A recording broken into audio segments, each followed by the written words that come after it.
The year is 1944. America, a nation grappling with war abroad, is also deeply divided at home. In the South, Jim Crow laws reign supreme, enforcing a brutal system of segregation and discrimination against African Americans. For Black Americans, life is a daily struggle against prejudice, poverty and fear. Basic rights are denied, justice is skewed, and their voices are silenced. In this era of stark inequality, a tragedy was about to unfold in the small, segregated town of Alcaloo, South Carolina. A story that would haunt the nation's conscience for decades to come.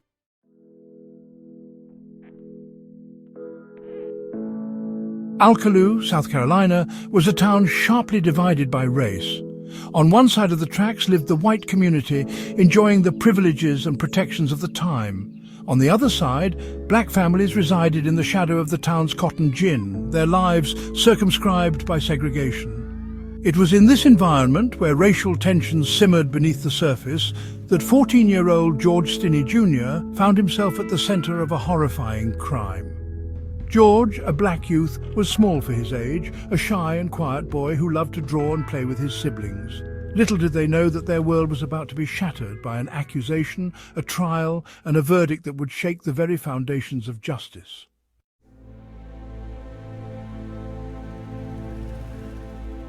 March 23, 1944, dawned like any other day in Alcaloo. The sun beat down on the segregated streets, casting long shadows that mirrored the town's deep divisions. Among them were Betty June Binnicker, a bright and cheerful 11-year-old, and her friend Mary Emma Thames, a sweet and gentle 7-year-old. The girls, full of life and laughter, had set off on their bicycles that afternoon, their laughter echoing through the quiet streets. As the sun began its slow descent, casting an orange glow across the town, the two girls failed to return home. Their families, their hearts pounding with a growing sense of dread, began a frantic search. The next morning, the unthinkable happened. The bodies of Betty June and Mary Emma were discovered in a ditch near the railroad tracks, their lifeless eyes staring up at the cloudless sky.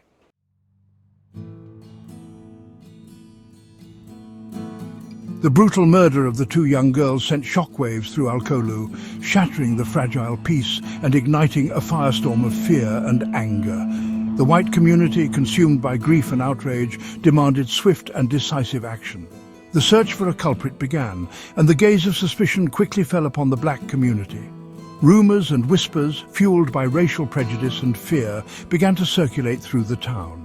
People claimed to have seen George Stinney Jr. and his younger sister Amy talking to the victims earlier that day. The weight of suspicion grew heavier with each passing hour, and the finger of blame pointed directly at young George. His family, their hearts sinking with a growing sense of dread, watched helplessly as the shadow of accusation enveloped their son.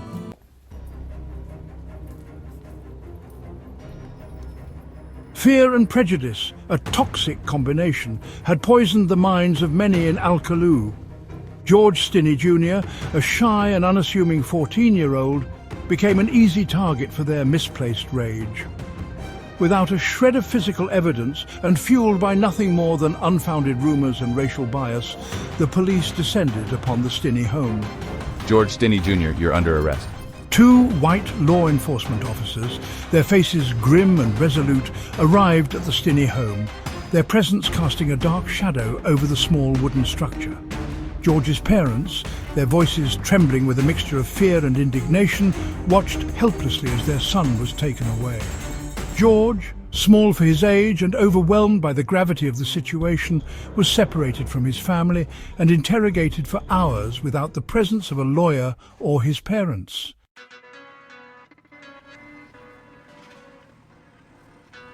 The Clarendon County Courthouse stood as a solemn symbol of justice, but inside its hallowed halls, the scales of justice were heavily tilted against young George Stinney Jr.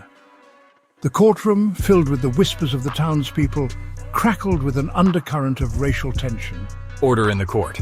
On April 24th, 1944, just 1 month after the gruesome discovery of the two young girls, George's trial commenced.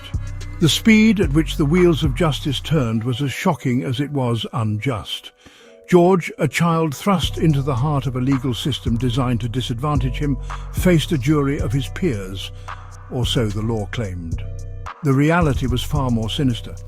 The jury box was filled with 12 white men, their faces etched with a mixture of grief, anger and prejudice.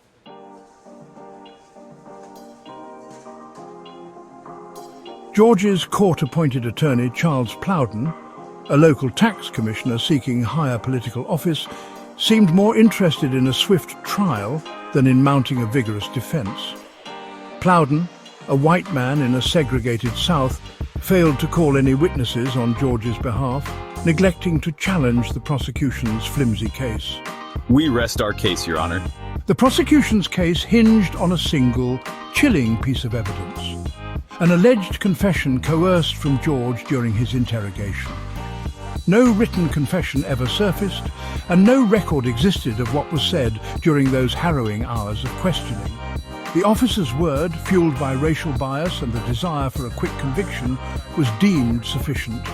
Plowden, despite his duty to his young client, presented a shockingly inadequate defence.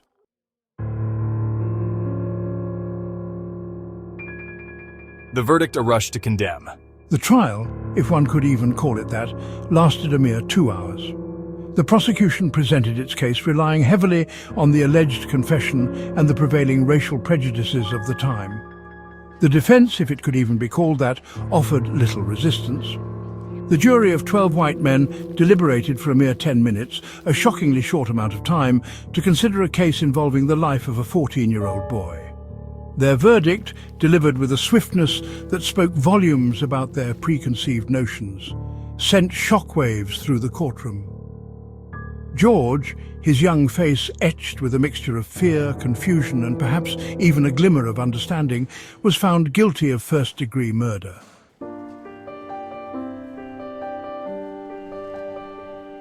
The wheels of justice, once set in motion, ground inexorably towards their predetermined conclusion.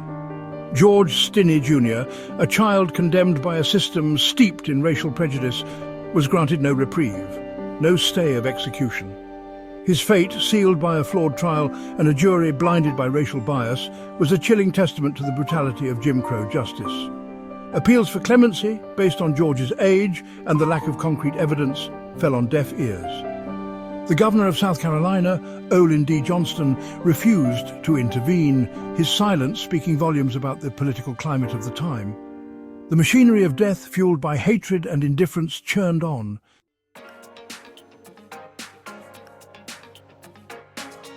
The days leading up to June 16th, 1944, were a blur of despair and quiet resignation for young George. Confined to a cramped cell, far from the comforting presence of his family, he faced his impending doom with a stoicism that belied his tender years. His only solace came from the visits of a local pastor, Reverend Francis J. Griffin, who offered words of comfort and spiritual guidance to the condemned child. Griffin, deeply troubled by the lack of evidence and the haste with which George had been convicted, became a source of strength and support for the young boy in his final days. George, his spirit unbroken despite the horrors he faced, found solace in prayer and reflection. His faith, tested in the crucible of injustice, remained unshaken.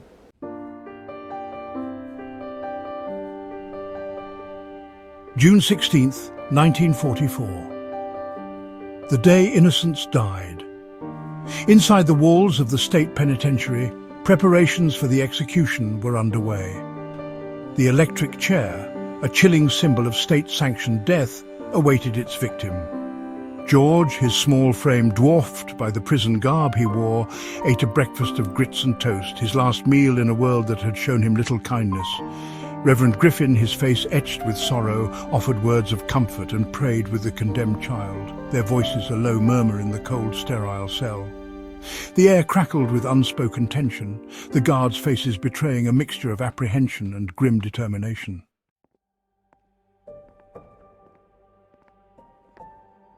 At 7:30 p.m, George Stinney Jr., his small body trembling slightly, was led into the execution chamber. The room, dimly lit and smelling faintly of disinfectant, was filled with an eerie silence. The witnesses' faces a study in morbid fascination.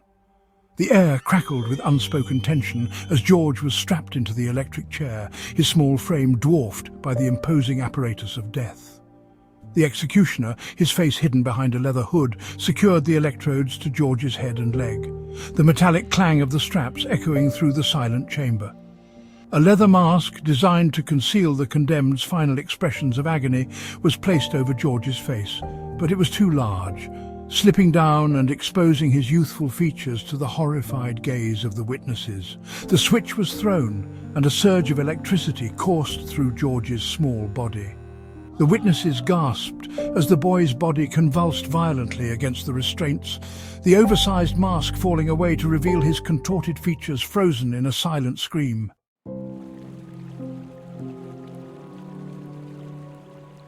Time, a relentless river, flowed on, carrying with it the memory of George Stinney Jr. and the chilling injustice of his fate.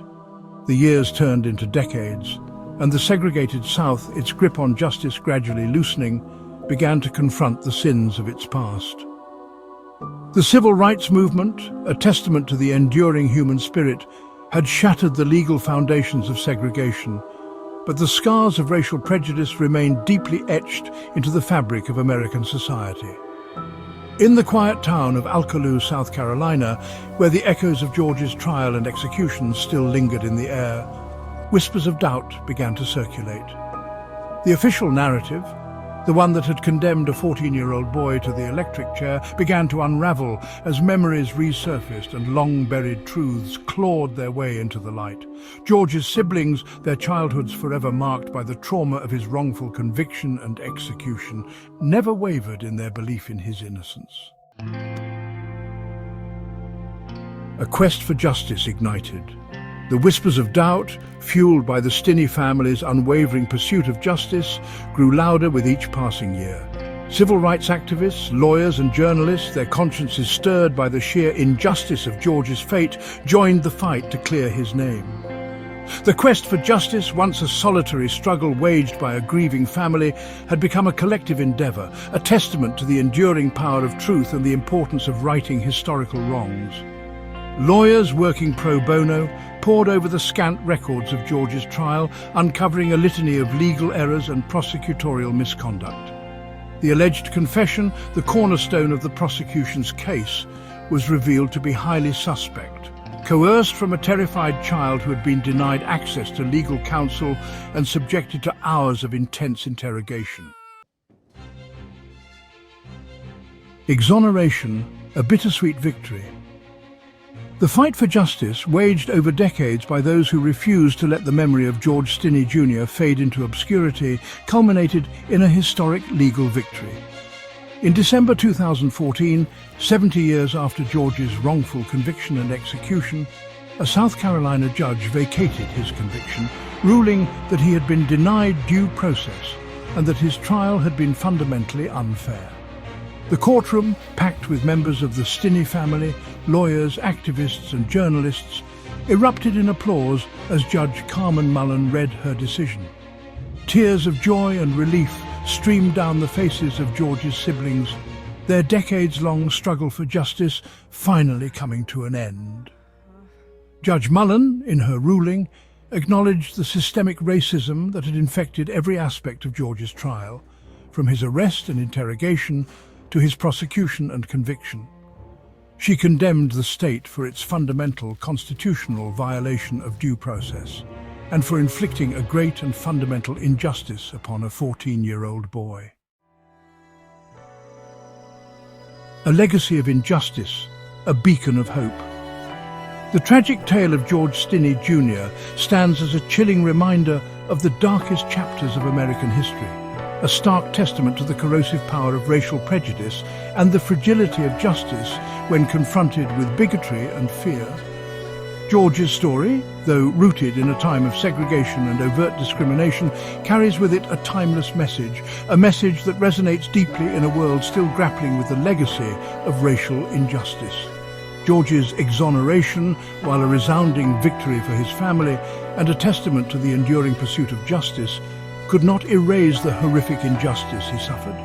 It could not bring back the stolen years, the childhood dreams extinguished by the hum of an electric chair. His story serves as a powerful reminder that justice delayed can often be justice denied, that the wheels of justice, though they may grind slowly, often leave behind a trail of shattered lives and unhealed wounds. Yet, amidst the profound sadness and the righteous anger that George's story evokes, there lies a glimmer of hope, a testament to the transformative power of truth and reconciliation. The tireless efforts of his family, the relentless pursuit of justice by lawyers and activists, and the courage of witnesses who came forward to challenge the official narrative all serve as a beacon of light in the darkness. Remembering George, confronting our past. George Stinney Jr.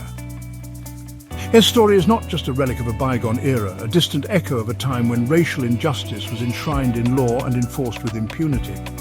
It is a story that continues to resonate deeply in the 21st century, a stark reminder that the legacy of racial prejudice and systemic inequality continues to cast a long shadow over American society. The fight for justice, for equality, for a world where a child's skin color does not determine their fate, is a fight that continues to this day. George's story serves as a powerful call to action, a reminder that the pursuit of justice requires constant vigilance, unwavering courage, and an unwavering commitment to confronting the sins of the past and present. As we remember George Stinney Jr., let us honor his memory by confronting the uncomfortable truths of our history, by challenging systemic racism in all its forms, and by working tirelessly to create a world where justice is not a privilege but a right afforded to all. Let George's story serve as a catalyst for change, a reminder that the pursuit of justice is an ongoing journey, a journey that requires empathy, compassion, and an unwavering belief in the inherent dignity and worth of every human being. Only then can we truly honor the memory of George Stinney Jr.